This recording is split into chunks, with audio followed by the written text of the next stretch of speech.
Hello and welcome to News Across Nigeria. I'm Olumide Macaulay. Coming up on the program, the Benue State Governor seeks justice for the victims of OMUSU community as death toll rises to more than 20.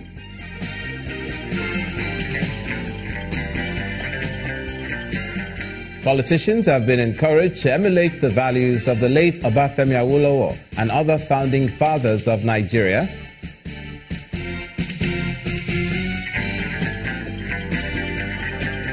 And all is set for this month's Unified Tertiary Matriculation Examination.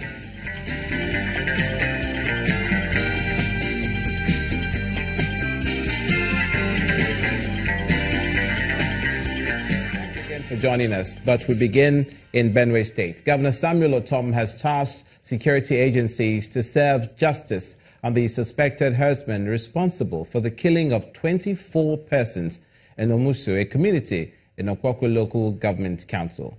The governor made this demand during a visit to the community where food, crops and houses were burnt.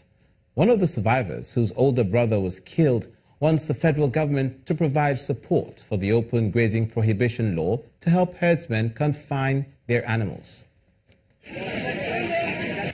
It's another episode of tears in Benue State, this time in OMUSU community. This mother of four and some other women groan either from the pain inflicted on them or on their loved ones. For this family, it's a tragedy for both mother and child.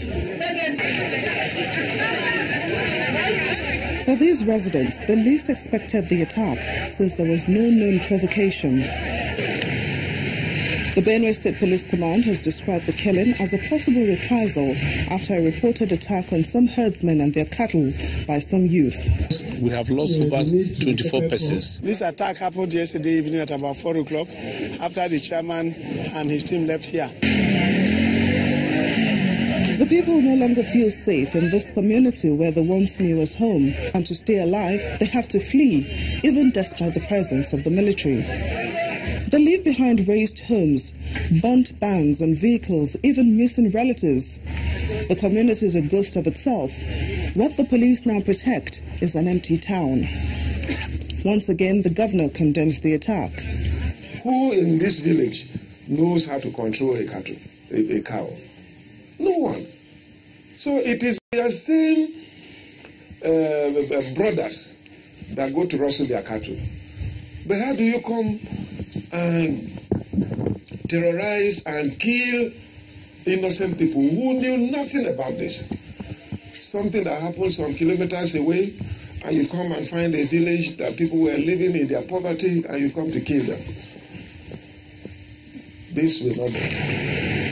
These killings show that the security operatives have a long way to go in the protection of lives and property, which is their primary responsibility. As the 2019 elections draw near, how Nigerians can deal with the factors of what's now known as hate speech and even fake news phenomena is on the front burner. These are some of the factors giving Nigerian media practitioners some concern. Now, some experts have come together to find a way to deal with these issues. Our political correspondent, Sheon Kimbale, reports. In 2019, the Commission will conduct elections for 1,558 constituencies. That announcement signaled the effective start to the 2019 elections. Let no one be deceived. The factors that will determine the 2019 general elections are not really the same with the ones of 2015. For example, in the last election cycle, the fake news phenomenon was not as rampant, but will be an evil to watch out for this time around. And so, the efforts to ensure strict adherence to the ethics of media practice and professionalism is a focus in this room. The International Press Center has put together this meeting for the review of the Nigerian Media Code of Election Coverage. And the aim is a guide for the most professional media coverage for the elections. Well, this second time around is to ensure that we do better than 2015. The target, therefore, is that the new code should be launched.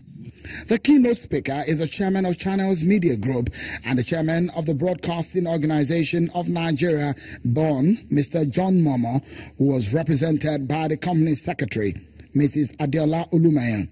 Mr. Momo believes the narrative for the 2019 elections must be determined by the media and professionalism must be highly adhered to.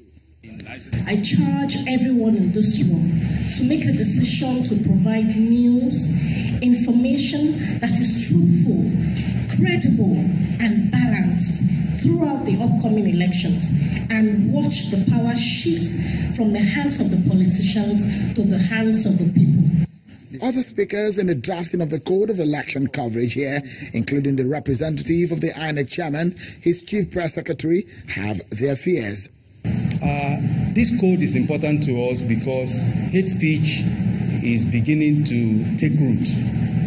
But my concern as a journalist who believes so much in professionalism is this social media phenomenon that there seems to be no control over.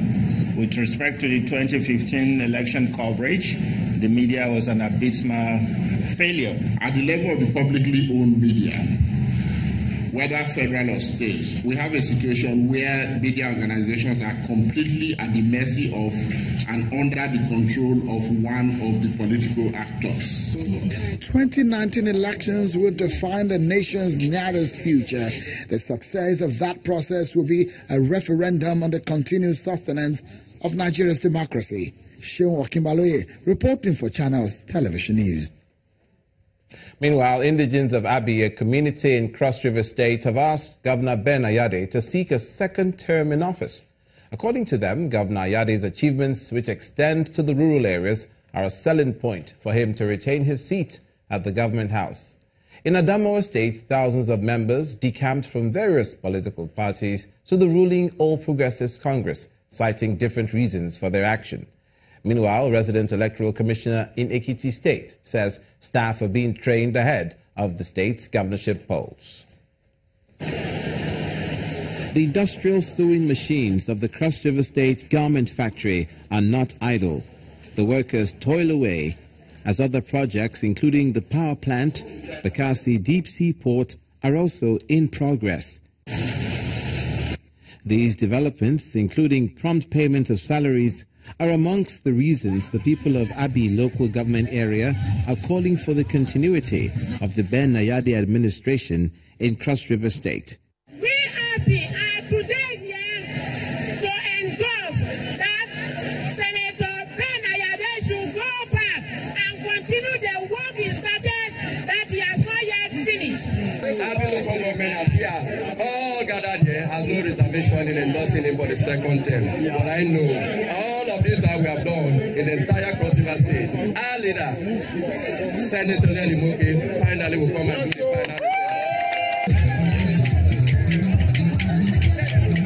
final. While the movement for a second term for Governor Ben Ayade in Cross River gathers momentum, 3 political parties have lost members to the ruling APC in Adamawa State.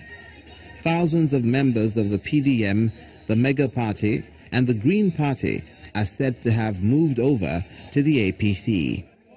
Thousands of our supporters from all over the state, but especially from the central zone, and from Mubi, Jada, Ganye, and Tombo, who strayed to other parties or have been waiting for this moment to formally dump their parties.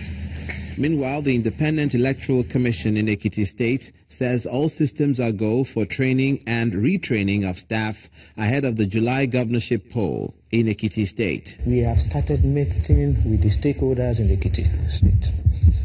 When we say the stakeholders, that includes the political parties, the security, the media, and all other people that are involved in election. And for a governorship hopeful in EKITI State, the Commission should live up to expectation. INEC has introduced some very, very powerful security features, and they should just ensure that those features work. The electoral umpire has reminded politicians not to run foul of the electoral law while assuring the public of credible governorship elections in EKITI State. You're watching news across Nigeria. Coming up after the break, we'll take a look at Ondo, Rivers, and Kaduna State as far as security is concerned. Please stay with us.